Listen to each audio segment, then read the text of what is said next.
What is going on, guys, and welcome back to another episode of Wrestling with Laughter. Today, we are going to talk about Clash in Paris and my thoughts and opinions on what happened and how things went and the shocking aspects of what happened at Clash in Paris. And a lot of it we already knew was going to happen at Clash in Paris. But we're going to start off with the Bronson Reed and Roman Reigns match itself. The match itself, without the interferences, was fantastic, in my opinion. I think Bronson Reed done a very good job in the match. I think he looked very good. I don't think it hurt him at all to eat the pin from Roman Reigns. I think he looked fantastic in the match, and I think he's got a very bright future ahead of him. But moving forward, after the match, Roman Reigns gets his Shula Fala back from Paul Heyman, and then proceeds to choke Paul Heyman out, which I thought was brilliant that they've done this to help Bronson Reed and Braun Breaker be their own characters without Paul Heyman. I think that this will help them with their mic work and their character work without Paul Heyman. But, of course, when Paul Heyman comes back, they're just still going to be as dominant as ever. But I love the fact that they wrote Paul Heyman off TV for a little while. And then you get to Roman Reigns signing his shoes and throwing them out to the crowd. The shoe LaFala, he signed the shoes and threw them out to the crowd, which, by the way, how awesome would it have been to get a signed shoe from Roman Reigns? That would be awesome. But then out of nowhere, you see Braun Breaker come in and spear Roman Reigns out of his shoes pretty much, breaking the announce table, and then they proceed to beat him down. Now, if you watch my predictions video, which if you haven't, I suggest you go watch it. But in my predictions video, I said that Roman Reigns would win this match and that they would have a beatdown that would take Roman Reigns off TV for a little while, because I knew he's getting ready to go film Street Fighter, so I knew that they were going to take him off TV for a little bit. And I love the way they did it. They made Bronson Reed and Braun Breaker look like beasts out there as they were doing it. And then Jey Uso comes in, and he eats a spear from Braun Breaker. And then they just proceed to hit him with a bunch of tsunamis while he's in the stretcher. I think that vision looked awesome. And I do not know when we'll see Roman Reigns back. I'm guessing probably the end of September, probably October, if I had to guess. But moving on, the next match we had was the Street Profits versus the Wyatt family, which was an okay match. I think that, in my opinion, what they're doing with the SmackDown titles is awesome. I wish they would do that with the Raw Tag Team titles, but they're just not doing it. But we'll get into that later. I'm going to be making a video of my Raw review, and I'll be getting more into the Raw Tag Team titles in that video. But going back to what we're talking about here, I like the fact that Montez Ford and Angelo Dawkins seem to have a little bit of tension going into it, trying to play into that mind games thing that Uncle Howdy was doing. I would like eventually to see Montez Ford become a single star. I think that him and Angelo Dawkins both would do great as single stars. I would love to see a Montez Ford with either a United States or an Intercontinental Championship. I think it would be fantastic. I think him and Angelo Dawkins could have a great feud against each other if they wanted to work that angle in the future. But as far as this match goes, it's a decent match. You got some very good spots. By the way, can we talk about Montez Ford and his athleticism? It is incredible what that man can do. How he jumped over that ring post and took out Eric Rowan and I think it was Joe Gacy there with him. It might have been Dexter Loomis. I'm not sure. One of them was standing there with Eric Rowan and took that flip that Montez Ford did over that ring post. It's just amazing athleticism on Montez Ford's part, and that's why I think in the future that they need to make Montez Ford a single star, kind of like a Jey Uso situation. But all in all, pretty decent match. We got a interference from Uncle Howdy, which ended up costing Street Profits the match, and the Wyatt family kept the tag team titles. I don't know who's going to take the titles off of the Wyatt family. Probably, if I had to guess, I would guess The Miz and Carmelo Hayes would take the titles off of them. But I'm not sure about that one. But moving on to our next match, it was Becky Lynch versus Nikki Bella for the Women's Intercontinental Championship. Man, let me tell you, when this match was first announced, I was a little excited for it because it brings up the prestige of the Women's Intercontinental Championship. Because Becky Lynch is a future Hall of Famer and Nikki Bella is already in the Hall of Fame. So you got them two superstars fighting for that title. And I love that they were doing that. But as far as the match itself, I think it was underwhelming. I didn't like the match. I thought they both could have done a little bit better. I mean, maybe I'm just spoiled over the other Becky Lynch matches that we've had with Lyra, and then she had a good one with Natalia, I thought. But this Nikki Bella match, I didn't really care for. But at the end of the day, at least they can say they faced each other one-on-one.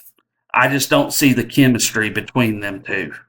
But Becky Lynch does a roll-up to retain her Women's Intercontinental Championship, and we're going to talk about her a lot here later.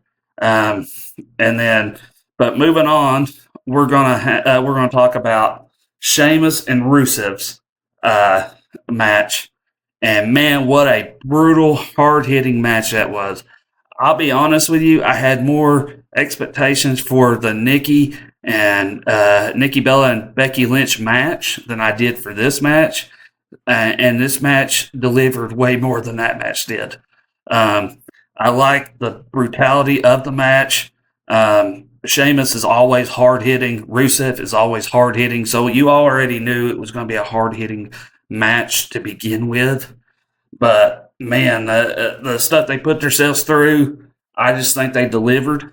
Now, don't get me wrong. I don't need to see another one. I want to see Rusev go on and have new opponents. I want to see Sheamus go on and have new opponents.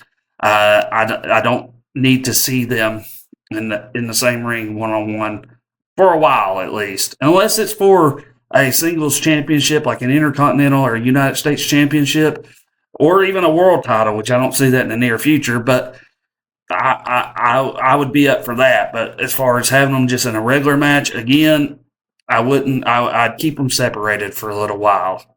But overall, good match. I love the ending of the match with Rusev taking that shillelagh and putting it in Sheamus's mouth and pretty much getting him to tap out to his submission move. With that, I thought that was a fantastic finish. I think the right person won the match. And I think that moving forward, that we need to put Rusev in bigger matches than what he's been in. I get they're building his character as this unstoppable force that's taking out all these, for lack of a better term, jobbers. But I think it's time to move him up just a little bit, put him in the Intercontinental Championship run, have him go against Dominic Mysterio, have him just go after the Intercontinental Championship and have matches with people like that. Now, moving on to match number 5, you had Logan Paul versus John Cena. Now, in my predictions video, again, I had predicted that Logan Paul would win this match, and that it would be because of Brock Lesnar coming out and interfering in the match that would cause Logan Paul to win the match. Obviously, if you watched it, none of that happened. We had just a upfront one-on-one match with John Cena and Logan Paul. And I tell you what, I enjoyed the match itself. I really did. I enjoyed the match. I thought it was a pretty good match. Probably, I don't know if I would rank that his best match of John Cena's retirement tour, because I really enjoyed the Randy Orton match. I really enjoyed the CM Punk match.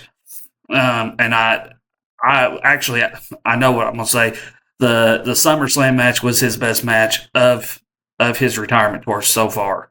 That's going to be hard for him to top, I believe. But moving on to this match, they hit each other a bunch with all their finishing moves off the top rope, doing different moves to try to put each other down. And I just want to say something real quick. I'm not one of these. I don't know how to put this. I don't like the fact that we keep using finishers as regular moves, pretty much. I mean, I've not seen a match in the last years, John Cena match that is, that he's just hit one AA and that would be it. I've not seen that in a very long time. And what is the point of a finishing move if it doesn't finish the match? I don't get it. I know they think that makes for great TV, but there's other moves in our arsenal that they could use that don't have to be a finisher. And a lot of these matches nowadays are turning into finisher fest. And I get it in a triple threat or a fatal four-way like we're going to talk about after this, that, you know, somebody gets hit with a finishing move and then somebody comes in and breaks it up. I get that. But in a one-on-one match, it shouldn't take 14 curb stomps to put CM Punk down. It shouldn't take 14 GTSs to put Seth Rollins down. It shouldn't take 5 or 6 AAs to put Logan Paul down. I know they're trying to build Logan Paul up, and as far as we talked about Montez Ford with his athleticism, Logan Paul has it too. And I think he will be a star, and I think he will go far in the WWE. But I don't know, man. That's just my opinion. I think they're overusing the finishers, and I see it a lot in John Cena's matches with the AA. I think they use the AA way too much in his matches.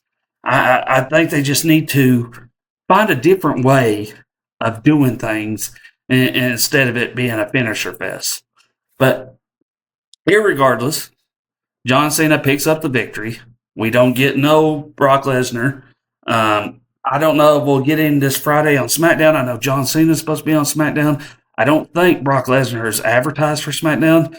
But from what I gather, I thought they were supposed to be fighting at WrestlePalooza, John Cena and Brock Lesnar. I could be totally wrong.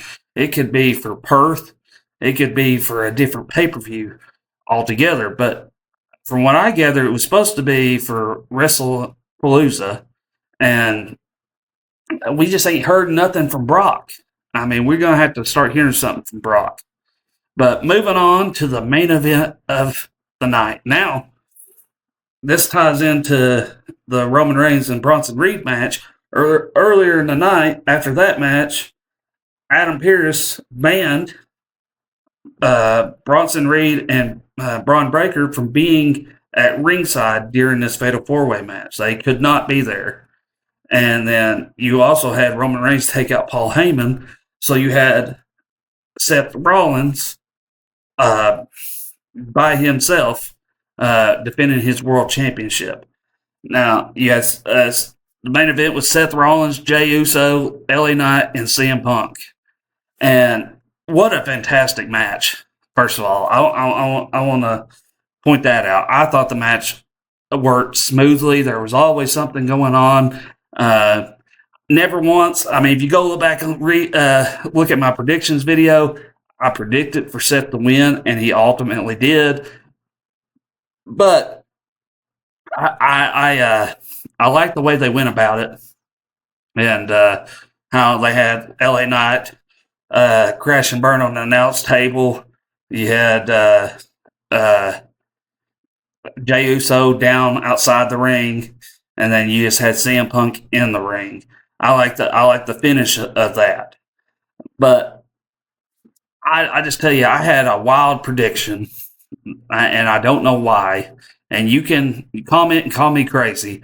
I, for some reason, thought maybe they take Jey Uso and they turn him heel and put him in Seth Rollins' faction, and he'd be the fourth member. And boy, was I wrong, because he curb stomped Jey Uso, turned around, curb stomped LA Knight, and got in the ring and went to curb stomp CM Punk and got caught with a GTS and fell over on CM Punk again for CM Punk to do it a second time. And CM Punk got low blowed by none other than Becky Lynch. And I tell you what, I'm normally not shocked at situations, and I wouldn't say like I was super shocked, but I did not have her on my bingo card. I did not have Becky Lynch interfering in this match at all. I thought she has her own thing going on with the Women's Intercontinental Championship. They're not going to have her in Seth's faction.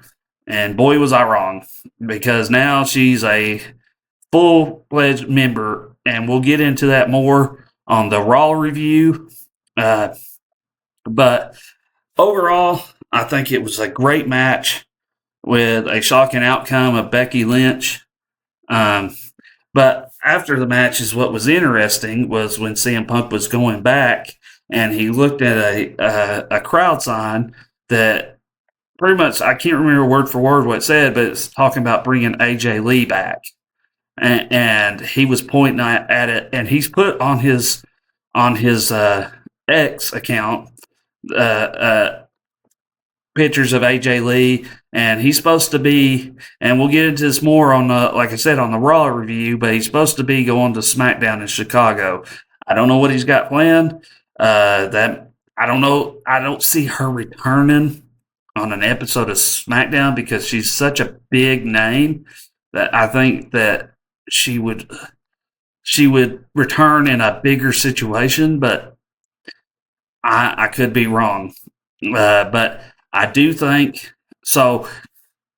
Going back to my predictions video, I said that they were going to write Roman Reigns off TV because they would have Roman Reigns versus Seth Rollins in the future. And I do feel like they will still have Roman Reigns and Seth Rollins in the future, but I think it's going to be the distant future because I think we're going to get a CM Punk, Becky Lynch a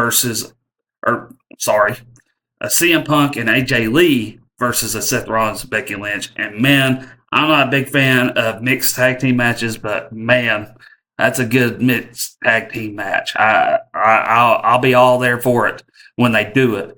But after seeing the way that Bronson Reed and Braun Breaker took out Roman Reigns, I don't see Roman Reigns being after Seth Rollins. I see Roman Reigns being after Braun and Bronson.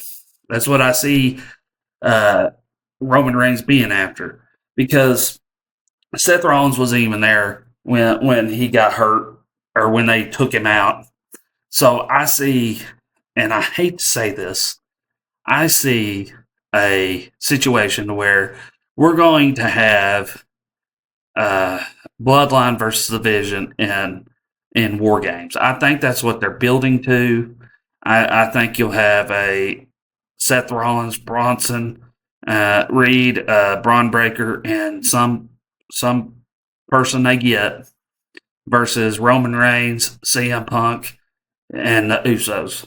That's what I see, and I'll get more into that again on my Raw review. I'm not trying to promote myself. I'm just saying I don't want to give away too much because I got a Raw review that I got to do. But I just wanted to give you my thoughts and opinions on Clash in Paris. I'm sorry that I didn't upload this sooner, but I hope that you enjoyed the video and that you'll give me a like and a subscribe. It would really help me out. So I just want to say thank you guys if you've made it this far. Thank you so much. And I'll see you in the next video. Thank you guys.